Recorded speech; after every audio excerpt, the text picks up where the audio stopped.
પોરબંદરના વાઘેશ્વરી પ્લોટમાં આવેલા એક એપાર્ટમેન્ટમાં રૂપિયા 5.5 લાખના સોનાના દાગીનાની ચોરી થઈ હતી, જે મામલે કમલાબાગ પોલીસે ગણતરીની કલાકોમાં જ આરોપીને ઝડપી લીધો છે। રાત્રી ગામે જંગરવારી સીમમાં રહેતા રામ સુકા કેશવાલા નામના યુવાને એવી પોલીસ ફરિયાદ નોંધાવી છે કે પોરબંદરના વાઘેશ્વરી પ્લોટમાં આવેલ ઠાકોરદ્વાર એપાર્ટમેન્ટના ગ્રાઉન્ડ ફ્લોરમાં રહેતા જયશ્રીબેન પ્રવીણભાઈ પરમારે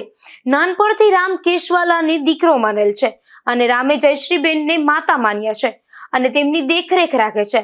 4 દિવસ પહેલા 24/4ના રામ કેશવાલા નિત્યક્રમ પ્રમાણે તેના માનેલા માતા જયશ્રીબેન પરમારના ઘરે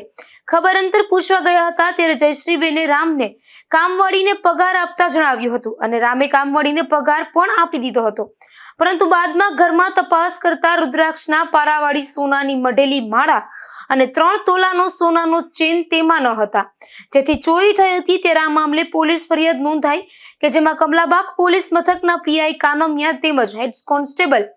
ભીમસિંહ માળિયા, નરેન્દ્ર ભટ્ટ, દેવેન્દ્રસિંહ જાડેજા, સાજણ વરુ, સુરેશ મોરી અને વિજય ભીખા તેમજ અન્ય સ્ટાફના લોકોએ ગણતરીની કલાકમાં જ પક્ષી અભયારણ્ય નજીકથી આ ચોરીમાં સંડોવાયેલ આશીષ રાજુ મોરબિયા નામના શખ્સને ઝડપી લઈ અને કાર્યવાહી હાથ ધરી હતી। નિપુલ પોપટ સાથે અશોક થાનકી, ગુજરાત ન્યૂઝ, પોરબંદર।